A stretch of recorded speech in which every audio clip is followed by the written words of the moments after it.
Fleet Admiral Crix stood on the bridge of his flagship, eyes fixed on the stars stretching across the void. His massive fleet of Zephyrian warships floated silently in formation, hundreds of gleaming vessels poised for destruction. Each ship was armed with weapons capable of wiping out entire planets. For 30 years, Crix had conquered world after world, leaving a trail of submission and fear across the galaxy. To him, humans were just another obstacle, weak, untested, and insignificant. He crossed his scaled arms behind his back and studied the tactical display. New Austin, a small human colony near the edge of their space, glowed like a tiny jewel. The humans had 43 colonies scattered across 30 systems, and their fleet was small, outdated, and disorganized. Easy, he thought. A minor conquest to prove our power. Another notch on my belt. A soft chime echoed across the bridge. Communications Officer Vexry's tentacles twitched nervously as she turned to him. "Sir, we are receiving a priority transmission from the Vorak Coalition," she said. The Vorak. Ancient beings who had watched the galaxy for thousands of years, known for their wisdom and their warnings. Their messages were almost always ignored, dismissed as old fears from a dying race. But the Admiral's expression darkened nonetheless. "Put it through," he ordered. The main screen flickered, filling with static. Then a tall, hooded figure appeared. Elder Voran's presence was commanding, his voice deep and hollow like wine through empty caverns. "Fleet Admiral Crixto of the Zephyrian Empire. I bring you a warning," he said. The bridge fell silent. Even the hum of the ship's system seemed to quiet down. "We know of your plans to attack the humans," Voran continued. "Do not do this. The humans are not like other species you have conquered. They are dangerous in ways you cannot understand." Crix's jaw clicked in annoyance. "Explain yourself, Elder. Our intelligence shows the humans are weak. Few ships, few colonies. Numbers do not lie." Voran's eyes seemed to pierce through the screen. "Numbers never tell the full story. Humans do not fight for territory or resources alone. They fight for each other. They fight for family, for friends, for home. When they are threatened, they do not retreat. They do not surrender. They become something entirely different." Crix scowled. "Superstitions. Fables. The Vorak have grown weak with age. The humans will fall like all the others." Voran's expression hardened, and his voice grew urgent. "We have seen what happens when this warning is ignored. Another species made this mistake. They attacked humans without understanding them. They no longer exist." The transmission cut briefly and static filled the screen. "Listen carefully, Admiral.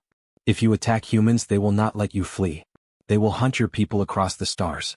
Every ship, every soldier, every last one of your kind will pay the price for your arrogance."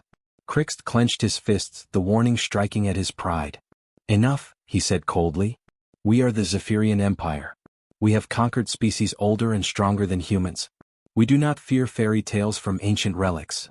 Vexry hesitated. "Sir, perhaps we should reconsider?" "No," Crix interrupted, his voice hard as stone. "We continue as planned. The Vorak speak from shadows. They have forgotten what it means to be warriors." He turned back to the tactical display. Human space looked small, weak, insignificant. 43 colonies, 30 systems, a fleet of barely 60 ships, he said. Primitive weapons, minimal defenses. This will be over in weeks. Maybe days. Commander Urickson nodded eagerly. "The humans cannot withstand us, sir. They will surrender without a fight."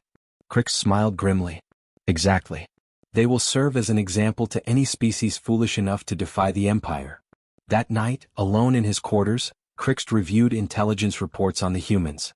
Indeed, their ships were primitive, chemical rockets instead of plasma drives, kinetic weapons instead of energy cannons. Shields were weak, armor was simple metal alloys. By every measure they were weak. But something in the cultural reports made him pause. Humans celebrated their history of battles, telling stories of heroes who stood against impossible odds. Tales of small groups resisting overwhelming forces. Legends of sacrifice, courage, and loyalty. Crix shrugged. Every species had myths, he reasoned. They mattered little when faced with real war. 3 days later, the Zephyrian fleet dropped out of hyperspace at the edge of the New Austin system. The colony below lay undefended, just as intelligence had predicted. The attack began with precision. Civilians scrambled into underground bunkers while orbital platforms fired missiles at the approaching fleet. The first explosions lit up space like fireworks. Yet, despite being vastly outnumbered, humans fought back. Small patrol ships darted through the chaos, ramming alien fighters and striking unexpectedly from behind asteroids. Krixt watched in disbelief. His fleet, the most feared in Zephyrian history, faced resistance unlike anything they had seen. "Why aren't they retreating?" an officer asked. "They fight for each other," Krixt muttered, his confidence shaken. "This is something else entirely." The Vorak warning echoed in his mind. He had dismissed it, mocked it, ignored it. But now the first signs of the humans' defiance appeared. They were not weak. They would not yield. And for the first time in decades, Krixt felt the faintest hint of fear. Still he refused to retreat. He was an admiral. He was Zephyrian. He would conquer these humans or die trying. His pride would not allow him to heed the warning that now burned in his mind. The fleet continued its assault, oblivious that their arrogance had already set the stage for a battle far beyond what they had ever imagined. In their confidence, they had ignored a simple truth. Humans never, ever let their people be harmed without paying the price. And in doing so, they had awakened a force that would change the galaxy forever. The Zephyrian fleet hung in orbit above New Austin like a dark, unbroken storm. Hundreds of ships filled the system, each bristling with weapons capable of obliterating the colony in minutes. Fleet Admiral Krixt stood on the bridge of his flagship, his yellow eyes scanning the tactical display. The humans below were tiny dots on the screen, fragile and unarmed compared to his massive fleet. "Begin the attack," he ordered. The alien ships moved in perfect formation. Missiles streaked through the void, leaving bright trails as they closed on the human orbital platforms. Explosions erupted around the small colony, smoke rising into the thin atmosphere. From the command center, Captain Jake Morrison watched the chaos unfold, his heart pounding. "Sir, we have contacts dropping out of hyperspace," Lieutenant Amy Patterson reported, her hands shaking slightly but her voice steady. "Hundreds of them. They're warships." Jake moved to the main display. Red dots multiplied like blood across the tactical map. "How many?" he asked. "At least 100, maybe more," Amy replied. "They aren't responding to our hails." Jake's face hardened. He had been a soldier before retiring to the colony. He knew the numbers and he knew what they meant. "Sound general quarters," he ordered. "Get everyone to the shelters. Send an emergency broadcast to Earth Command. Tell them we're under attack." The colony of 50,000 spread across 12 settlements scrambled. Families ran to underground bunkers, and military personnel took defensive positions at orbital platforms and laser batteries. Even though New Austin had no real military, every settlement had basic defenses. 2 hours later, the Zephyrian warships unleashed a barrage of firepower. Lasers cut through the skies, missiles streaked toward the orbiting fleet, and human orbital defenses fired back as best as they could. Most of the alien missiles were destroyed, but a few got through. 2 ships exploded, a small victory that brought a momentary cheer to the humans. "Sir, they're launching fighters," Amy called out. Hundreds of small Zephyrian ships swarmed toward the colony. Jake's 6 patrol ships moved to intercept, but 3 were destroyed within minutes. The rest fought back with surprising tactics. They hid behind asteroids, attacked in unexpected directions, and even rammed damaged enemy fighters. "Why aren't they retreating?" an officer asked, stunned. "They're human," Jake said quietly. "We don't run when our people are threatened." On the ground, the battle was just as fierce. Alien dropships poured troops onto the surface, ready to take over settlements. But humans fought back in every way they could. Farmers rammed alien vehicles with tractors. Miners used explosives to blow open enemy paths. Children too young to fight carried ammunition to defenders. Elderly citizens acted as spotters, guiding the defenders with precision. "Sir, Settlement 7 reports success," Amy said. "They've pushed the aliens back." Jake nodded grimly. "Good. Keep fighting." Despite their courage, the aliens began to make progress. Every building had to be taken by force. Every street was defended, but eventually alien soldiers broke through the outer defenses. Jake and his remaining staff, 12 in total, prepared to make their last stand. The doors exploded inward. Alien soldiers poured in. Jake reached for his sidearm, but a stun blast dropped him before he could fire. He woke up hours later in a small holding cell, battered but alive. Dr. Lisa Hayes and Sergeant Carl Brooks sat nearby, bruised and exhausted. 6 hours, Lisa said quietly. "They've taken about 50 of us for questioning." 2 aliens entered, followed by a third, clearly a commanding officer. "I am Commander Erickson," he said in accented English. "You fought well for primitives, but why not surrender?" Lisa's voice was calm. "Because you attacked our home. You hurt our people. All species defend their territory. Humans fight for more than just land. We fight for our families, our friends, our neighbors. The commander's expression shifted, confusion crossing his alien features. He had not expected this. Resistance should have ended hours ago, yet these humans had made them bleed for every meter of ground. Sergeant Brooks laughed, harsh and dry. You think this was resistance? This was just the warm-up. Wait until the real fleet arrives. Your nearest military forces are days away. You don't get it, Brooks continued. Every human in the galaxy just became your enemy. We don't forget. We don't forgive. And we never let anyone hurt our own without consequences. Commander Erickson left the cell without another word, his mind racing. The humans weren't ordinary soldiers, they were a civilization fighting back with everything they had. 3 hours later, Amy was brought in. Did the message get through? Jake asked. Amy nodded, bruised but determined. Every human fleet in the galaxy received it. Full tactical analysis, battle recordings, everything. Admiral Cole is already moving her forces toward the system. And the humans are ready. Outside, alarm klaxons began sounding on the alien ships. Humans were coming faster than the Zephyrian commanders had calculated. The aliens had believed this would be an easy victory, but they had underestimated human determination, ingenuity, and unity. The Zephyrian fleet had attacked what they thought were weak, defenseless humans. Instead, they had awakened a species that would never allow such an attack to go unanswered. The invasion of New Austin was only the beginning. Fleet Admiral Krixt, back on his flagship, could sense the shift. Reports of human reinforcements were flooding in. His once powerful fleet was taking damage and suffering losses. This isn't war as we know it, he muttered to himself. Humans fought differently, using clever tactics, improvisation, and relentless determination. The Vorak warning rang in his mind, louder now than ever. Humans did not fight like other species. They fought for each other. For their families. For their homes. And they would not stop. The invasion had begun, but the humans were not beaten. They had bled and suffered, yet every human alive had learned a simple truth. When their people are threatened, there is no force in the galaxy capable of breaking their spirit. Krixt's pride, his arrogance, and his certainty of victory were all crumbling. He had ignored the warning. He had believed the humans would be weak. But now the first lesson was clear. Humans fight for more than victory. They fight for justice. And they would not stop. The Zephyrian fleet was broken and scattered. Fleet Admiral Krixt watched the reports pour in from his remaining ships. One by one, his captains were reporting losses, surrenders, and disappearances. The humans were hunting them. For months, the humans had quietly mobilized. Every colony, every ship, every capable person was now part of a network built to track down every Zephyrian soldier responsible for New Austin.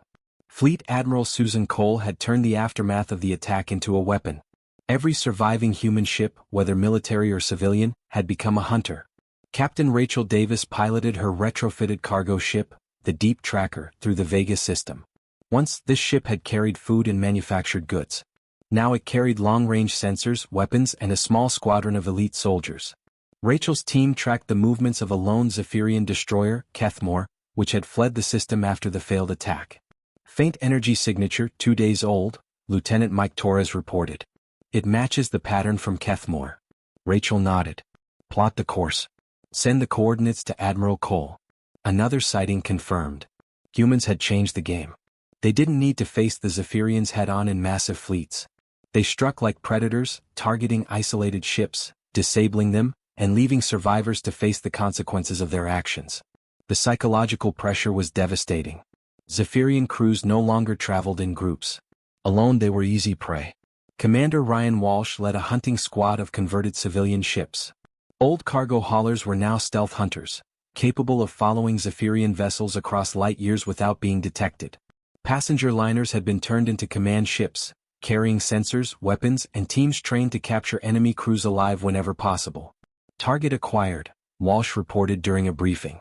Destroyer Kethmore is moving through the Vega system, attempting to hide. Our squads are in position.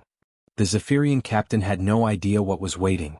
As his ship moved silently, human ships emerged from the asteroid belt like ghosts, surrounding him.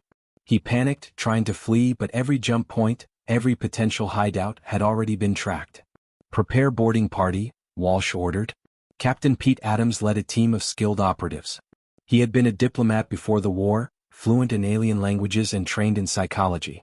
Now those skills were deadly tools. "We know you were at New Austin," Pete told the Zephyrian captain. "We have sensor records. Your choice is simple.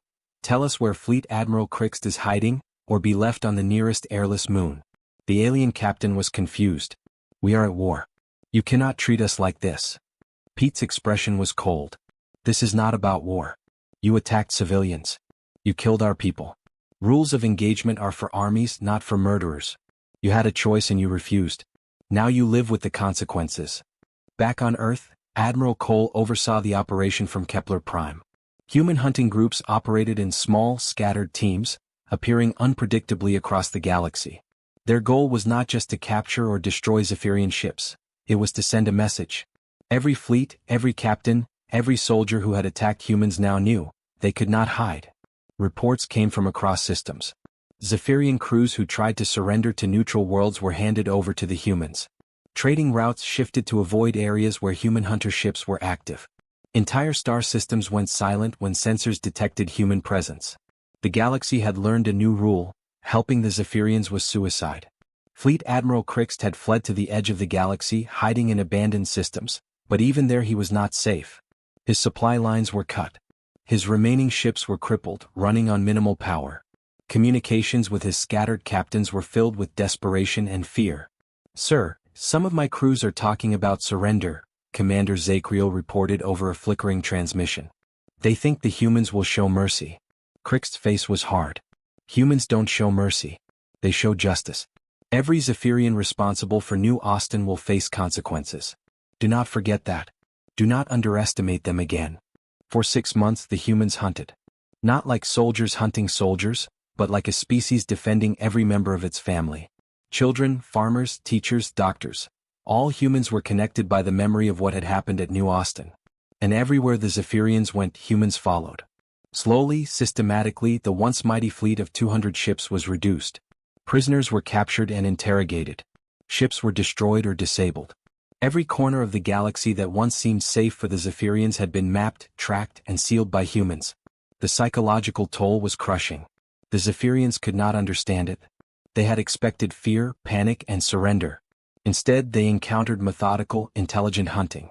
Every failure at New Austin was remembered and recorded.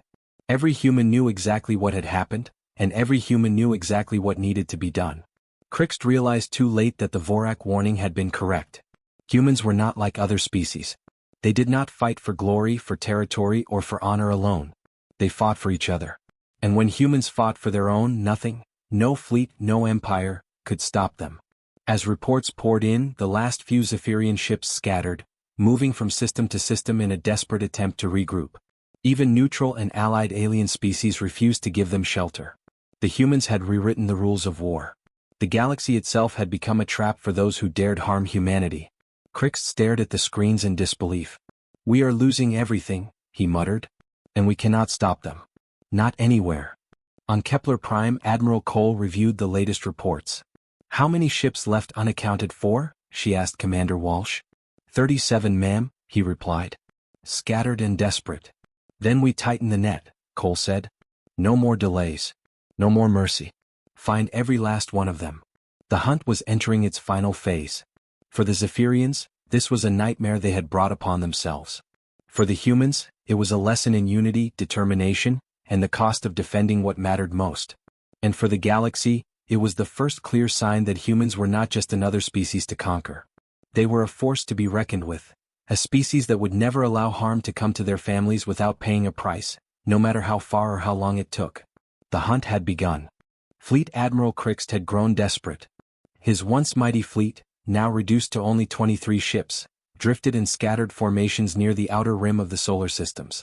Every jump, every hiding spot, every neutral planet had been mapped and tracked by humans. His officers whispered about surrender, but Krixt refused. He believed one final strike could force the humans to negotiate. Earth itself, the homeworld of the species he had underestimated, was the target. "Admiral, the humans are gathering their forces," Commander Zakriel reported nervously. "Sensor data shows hundreds of ships moving toward the Sol system." Krixt's yellow eyes narrowed. "Let them come. We will take Earth, and perhaps then they will finally consider terms. Even if we fall, we will fall as warriors, not hunted prey." Unbeknownst to Krixt, Admiral Susan Cole had anticipated this move months ago. Every human ship, every colony fleet, every civilian vessel that could fly had been quietly mobilized. The so-called human hunt was not just a retaliation, it was a strategic preparation for the final confrontation. Every move the Zephyrians made had been predicted, every possible escape route sealed. Captain Rachel Davis checked her squadron's readiness from the deep tracker. Sensors show the Zephyrians are on the move. All units in position. Affirmative, Captain, Lieutenant Mike Torres replied. All hunting teams ready. Coordinates uploaded to command. Admiral Cole stood on the bridge of USS Defiance, her eyes scanning the star charts. The blue jewel of Earth floated peacefully ahead, seemingly unarmed, yet surrounded by the most sophisticated defense network in human history. Orbital weapons platforms, layered fleets, long-range interceptors. Every system was connected to Earth's central command. Humans were ready for Krixt. This is it, Cole said, addressing her officers. They believe they can strike at us, but they've walked into a trap. Remember, every ship, every crew, every Zephyrian responsible for New Austin is fair game. They brought this on themselves. Krixt had no idea. As his 23 ships emerged from hyperspace near Earth, the empty space around them seemed calm. He allowed himself a moment of satisfaction. His damaged fleet, low on resources and morale, had survived months of relentless pursuit. Perhaps he could finally force a negotiation. Sir, sensors are picking up hundreds of ships decloaking around us, a nervous Zephyrian officer reported. Krikst's jaw tightened. Impossible. They can't have mobilized that many. They are all around us, the officer said. We cannot escape. Jump points are blocked. Every system nearby is being watched. Krikst's confidence faltered for the first time. He realized the Vorak warning had been true.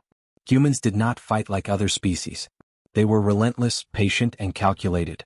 They hunted not just armies, they hunted individuals, fleets, entire empires when necessary. On the human side, Captain Rachel Davis's squadron moved into position, flanking the Zephyrian fleet from multiple vectors. Commander Ryan Walsh piloted heavy cruisers, cutting off retreat points. Even civilian ships, cargo haulers and passenger liners converted for combat, joined the formation, creating a net of coordinated hunters. Admiral Cole, Walsh reported, the Zephyrians are attempting to regroup, but our units have them surrounded. They're too damaged to resist effectively. Cole's eyes were cold and steady. Let them come closer. We will not fire until they are fully committed. This is about more than victory. This is about sending a message. Krixt ordered his fleet to form a defensive perimeter, but it was useless. Humans did not attack blindly. They studied, they predicted, they moved in ways that Zephyrians could not anticipate. Every time a Zephyrian ship tried to break formation or flee, a human squad intercepted, forcing surrender or destruction. Sir, boarding parties are being deployed, another officer reported. They are targeting our ship's bridges directly. Krikst's crew panicked. Even the smallest of Zephyrian craft were boarded, captured, and marked. Sensors revealed their fleet's paths, weaknesses, and crew details, all recorded for the humans to use. Every ship that had participated in the New Austin massacre was accounted for. Krikst's flagship, the largest and most powerful of his remaining fleet, became the focal point. He watched as the humans slowly and methodically surrounded them. Boarding shuttles approached, shields lowered, ready for action. Captain Davis, Cole's voice came over the fleet-wide comms. You walked into this trap. For 6 months we've been guiding you here. Every time we let one of your ships escape, we were teaching you patience. Every step brought you closer to this moment. Krikst's face went pale. You have been planning this the whole time? Yes, Cole replied calmly. Every attack you thought you could get away with has led you here. The humans do not forget. The humans do not forgive. You made it personal at New Austin, and now you will face the consequences. The battle itself lasted less than an hour. Krikst's damaged ships could not resist. Their weapons were outmatched, their coordination shattered, and their morale destroyed. One by one, human fire disabled their engines, cut their communications, and forced their surrender. Boarding parties moved in, capturing crews alive wherever possible. Krikst's flagship was the last to fall. Human marines swarmed its corridors, meeting little resistance. The admiral himself was found in the ready room, staring at the hollow map of his empire. He had once commanded the most feared fleet in Zephyrian history. Now he was broken, defeated, and powerless. He was brought before Admiral Cole on Earth. Burns and damage covered his uniform. Pride, once unshakable, was gone.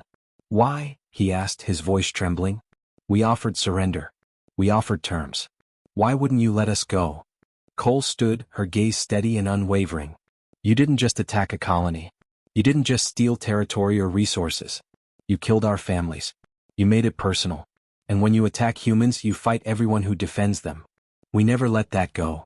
Crix could not comprehend it. We were following orders. This is how war has always been. Not with humans, Cole said firmly. We fight for each other. We do not retreat when outnumbered. We do not surrender when wrongs have been done. We remember. We act. You thought you could conquer us like the others. You were wrong. Crix was silent. For the first time he understood. The Vorak warning had been true. Humans were not like other species. They fought with unity, determination, and purpose. They had turned the aftermath of New Austin into a weapon that destroyed his fleet, his pride, and his empire.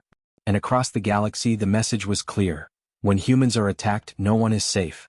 Not fleets, not empires, not allies. Every act of aggression against them would be met with relentless justice. The trap was set. And the Zephyrians had walked right into it. Fleet Admiral Crix sat in a cold, dimly lit cell aboard the human flagship. The once proud Zephyrian commander had been stripped of rank, pride, and power. The battle for Earth had ended in less than an hour, and now the humans were holding him accountable, not with vengeance but with justice. His officers and crews scattered across the galaxy had already been captured, surrendered, or destroyed. The Zephyrian Empire, feared for decades, was now in ruins. Every system knew that the humans did not forget the crimes committed against New Austin. Admiral Crix, a human officer said, opening the cell. It's time for your trial. Crix rose stiffly, his scales marred with burns and scratches. Trial? I fought as a warrior.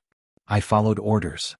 His voice trembled, a mixture of disbelief and anger. You cannot judge me. You are not my superiors. The officer's expression was calm. We judge actions, Admiral. Actions that violated universal law, galactic treaties, and the rights of civilians. You led the attack on New Austin. You targeted non-combatants, children, elders, families. This is not the conduct of warriors. This is murder. Crix swallowed hard. He had expected battle, not law. He had expected revenge, not procedure. And yet, the humans were methodical, fair, and deliberate. They were determined to show that strength alone did not excuse crimes. The courtroom was vast, held within an orbital station above Earth. Screens displayed the faces of the victims, families who had survived, and representatives from human colonies across the galaxy. The room was silent as Crix was brought in, flanked by human guards. The chief judge, an older woman with sharp eyes, spoke first. Fleet Admiral Crix, you stand accused of crimes against humanity. You attacked a civilian colony, disregarded all warnings, and caused the deaths of tens of thousands. You will have the opportunity to speak before the sentence is decided. What do you say? Crix looked around the room. The faces staring at him were not filled with hatred but with resolve. He tried to summon his former pride, the confidence that had carried him across 50 conquered worlds. But it was gone. I should have listened to the Vorak warning, he whispered finally. I believed humans were weak. I was wrong.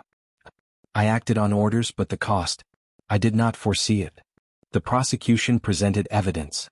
Video recordings from New Austin, intercepted communications, and accounts from survivors filled the courtroom.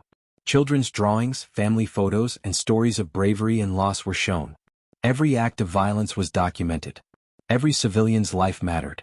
Crix could only watch as the enormity of his actions was laid bare. The defense tried to argue obedience to orders and military tradition. But the humans were prepared.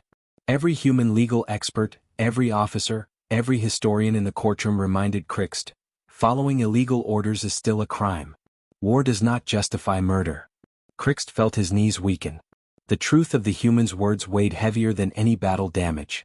They were not seeking vengeance. They were upholding a principle. They were making sure that such a crime could never happen again. Witnesses were called, including Colonel Jake Morrison, who had defended New Austin. He spoke calmly, describing the resistance of civilians, the bravery of teachers, farmers, and children who had refused to surrender. We did not fight because it was easy. We fought because it was right. And now, Admiral, you face the consequences. Not for being a soldier but for being a murderer. Months passed as the trial continued. Other Zephyrian officers were tried, some pleading guilty, others denying responsibility. All were held accountable. Human courts were meticulous. The message was clear. Crimes against civilians, against families, against children, would not be ignored. Finally, it was Crick's turn for sentencing. He stood in the center of the courtroom, head lowered, his pride shattered. The chief judge looked at him with unflinching eyes. Fleet Admiral Crixt, your actions have caused the deaths of tens of thousands. You ignored repeated warnings from the Vorak Coalition, attacked civilians, and violated every code of conduct in galactic history. The sentence is as follows. You will be imprisoned in a secure human colony for life. You will never hold command again. You will publicly acknowledge your crimes, and your remaining fleet will be disbanded. Crixt closed his eyes, a low hiss escaping his throat. There was no fight left in him. He had underestimated humans, and the consequences had been complete. His empire, his fleet, his pride, all destroyed. Outside the courtroom, humans and surviving Zephyrians alike watched. The message was undeniable. Humanity did not allow injustice to go unpunished. It was not fear that drove their actions, it was principle. Civilians, families, and entire colonies mattered. Elder Voran of the Vorak Coalition sent a final message to all known worlds. Let the fate of the Zafrans serve as a lesson. Humans are peaceful when left alone. They trade fairly, negotiate honestly, and honor their agreements. But when you harm their families, when you attack their children, when you make war upon their homes, they become something else entirely. They become relentless. They become justice. Crixt was escorted to his prison, a facility designed to hold beings of his size and strength. He was left to reflect on his decisions, the warnings he had ignored, and the true nature of the species he had underestimated. Meanwhile, across human space, preparations continued. Colonies rebuilt, fleets maintained, and civilians trained. Humanity had proven itself, not through conquest but through unity, courage, and unyielding principle. They had shown the galaxy what it meant to defend one's people, and the lesson was remembered in every corner of known space. Crixt's fall was complete. His empire lay in ruins. The humans had not only survived, they had reshaped the galaxy's understanding of justice, strength, and honor. And the memory of New Austin, the families lost, and the courage displayed would echo for generations. Humanity had made one thing abundantly clear. They do not forgive lightly, they do not forget, and they never, ever let anyone harm their own without consequence. Months had passed since the fall of Fleet Admiral Crixt and the collapse of the Zafran Empire. Across human space, colonies were being rebuilt, ships repaired, and families reunited. But the galaxy itself had changed forever. Every species that had once feared or envied the Zephyrian Empire now viewed humanity with caution and respect. The attack on New Austin and the humans' relentless response had become the most talked-about event in known space. Word spread that the humans did not act out of anger but out of principle. They did not kill without reason, but if their people were harmed, there would be no hiding from justice. On Earth, Admiral Susan Cole stood in the newly rebuilt command center on Kepler Prime. The screens before her showed every sector of human-controlled space, tracking remnants of Zephyrian forces. Each red dot on the map represented a ship that had been destroyed, captured, or marked for surveillance. "Status report," she said, her voice calm but firm. Commander Ryan Walsh replied, "The remaining Zephyrian ships are scattered across 5 systems, mostly hiding among neutral worlds. Few attempt to fight. Most have surrendered voluntarily once they see human forces nearby." Susan nodded. "Good. The galaxy needs to see that aggression has a cost. Humanity does not negotiate with murderers. They enforce justice." Colonel Jake Morrison, who had defended New Austin, was reviewing the memorial wall reports. Every name of the deceased was recorded and remembered. He turned to a group of young diplomats from alien worlds who had come to study human culture. "Humans forgive," he said, "but we never forget. And we never let anyone hurt our families without consequences." The young aliens looked uneasy. "But your entire species mobilized against a fleet of just 23 ships," one asked. "Wasn't that extreme?" Jake shook his head. "It wasn't about numbers. It was about the principle. If we allow someone to harm our people, the same mistake will be repeated. Justice must be certain no matter how long it takes or how far we must go to achieve it." Across the galaxy, the effects of the human hunt were being felt. Trade routes had shifted to avoid human fleets, not because of fear, but because every intelligent species had learned the lesson. Harboring enemies of humanity was dangerous. Alien governments, once neutral or indifferent, now actively collaborated to avoid retaliation. The Centran Trade Federation shared intelligence freely. The Altarian Republic opened its space to human patrols. Even isolationist empires passed along sensor data. It wasn't conquest or fear that drove humans. It was the certainty of principle. The galaxy had never encountered a species like them.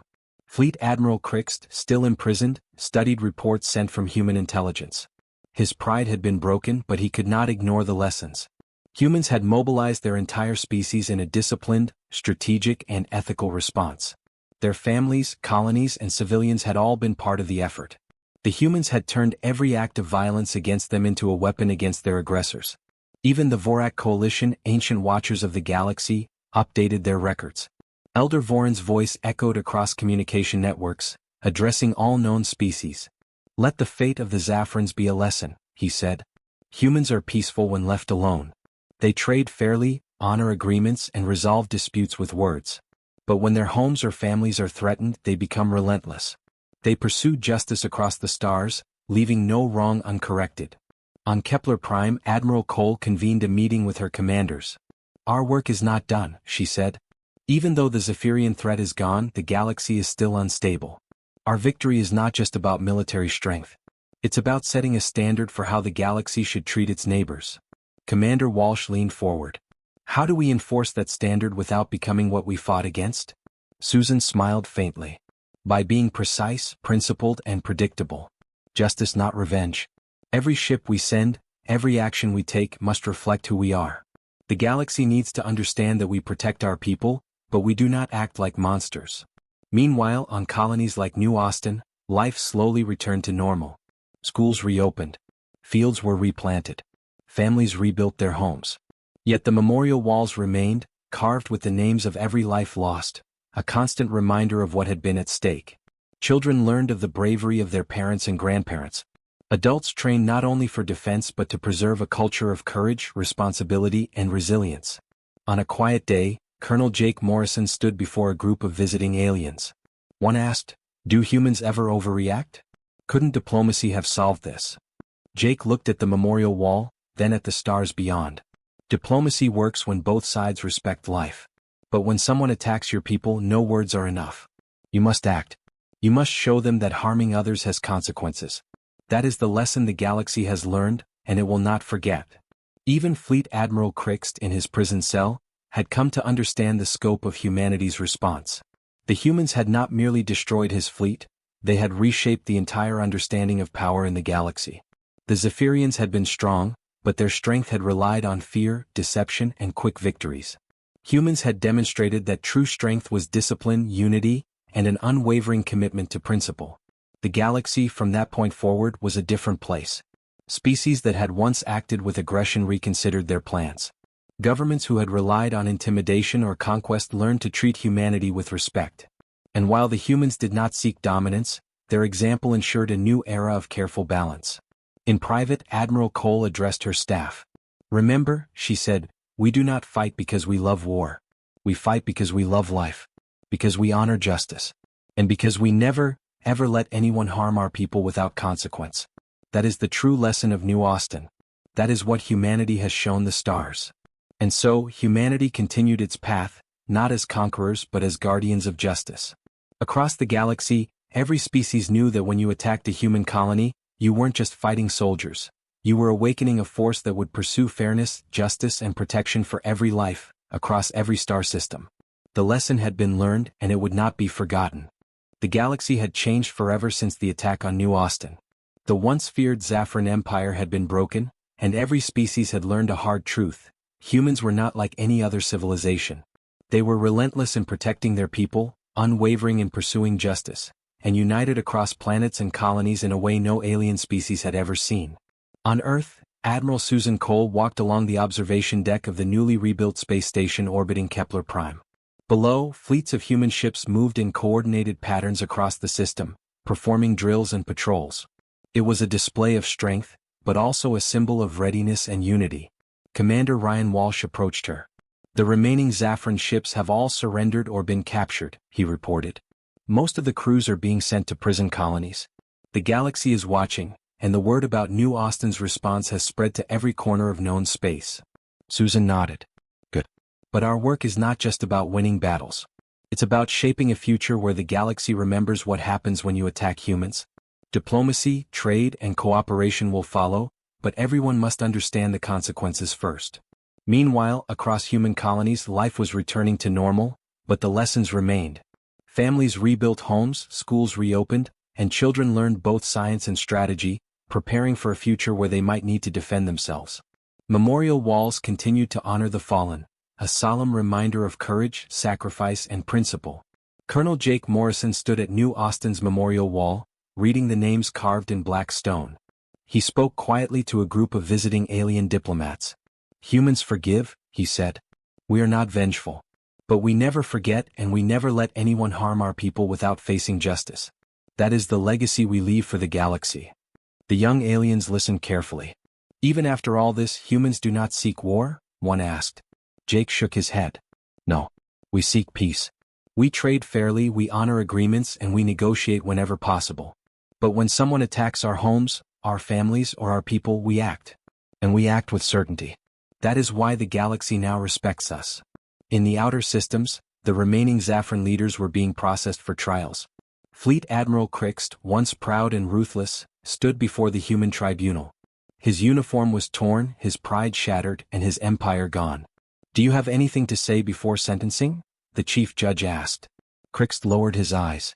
I should have listened to the warnings," he whispered. "I did not understand the humans. I underestimated their unity and their principles. I failed as a commander, and I failed as a being who sought power." The judge nodded. "The tribunal has reviewed your actions. You and your officers will face the consequences of attacking innocent civilians. Those who cooperate will be sent to prison colonies. Those who do not, well, they will face the full measure of justice." Even as the Zaffrons faced their sentences, the galaxy began to take note. Governments that had once tolerated aggression now signed peace treaties with human worlds. Trade agreements were reopened, and systems that had been cautious of humans began to cooperate. But the lessons of New Austin remained clear. Harming humans or their people would no longer go unpunished. Elder Vorin of the Vorak Coalition sent a final message across the stars. "Let the fate of the Zaffrons serve as a warning to all," his ancient voice echoed. "Humans are peaceful when left alone. But when their families, their homes, or their people are threatened, they become relentless. They pursue justice across the stars, leaving no wrong uncorrected. This is not vengeance. It is principle, it is unity, it is humanity." Back on Kepler Prime, Admiral Cole held a meeting with her top officers. "We have secured victory," she said, "but this is only the beginning. Our strength lies not in the number of ships, but in the unity of our people. Every colony, every ship, every civilian contributes to the protection of our species. That is the true lesson for the galaxy." Captain Rachel Davis, who had commanded a squadron of converted cargo ships during the hunt, spoke up. "The galaxy now knows that we do not abandon our own. That alone is worth more than any battle won in space." "Exactly," Susan replied. "And our responsibility is to ensure that this principle guides every human decision. We do not seek war, but we never ever allow harm to go unanswered." In the months that followed, human colonies continued to prepare for the future. Children trained alongside adults, learning both science and defense. Civilian ships were retrofitted for emergency purposes, and communication networks were strengthened across the galaxy. Humans did not seek conflict, but they would always be ready to protect their people. Colonel Morrison returned to New Austin to oversee the final reconstruction. He stood before the memorial wall once more, watching families leave flowers and tokens for those who had died. "Every name here tells a story," he said softly. "Every life lost has taught the galaxy what it means to attack humanity. And every life lost has strengthened us, united us, and prepared us for the future." The young alien diplomats, observing quietly, finally understood. "Humans are not violent," one said. "They are principled, unyielding in protecting their people. That is why the galaxy respects them." Jake nodded. "Yes, that is the lesson of New Austin, and it will guide humanity forever. If someone attacks us, they will find no negotiation, no surrender, and no escape. They will find justice. And that is why we survive, why we thrive, and why the galaxy has learned to respect humanity." And so, the galaxy entered a new era. Not one of fear, not one of conquest, but one of respect, caution, and understanding. Humans became known not just as explorers or traders, but as guardians of principle. They traded fairly, negotiated honestly, and defended their people with unwavering resolve. The Zephyrian Empire was gone, but its legacy remained as a warning. The humans had proven that a united species, guided by principle and courage, could change the course of history. Across the stars, civilizations remembered the lesson. When you threaten humanity, there is nowhere to hide and justice is inevitable. On Earth, as Colonel Morrison looked up at the stars, he felt a quiet pride. Humanity had faced its first true test in the galaxy, and had passed. Not with anger, not with hatred, but with unity, principle, and unwavering courage. The galaxy would never forget, and neither would they. The stars shone bright above, peaceful yet vigilant, a reminder that humanity's legacy had only just begun.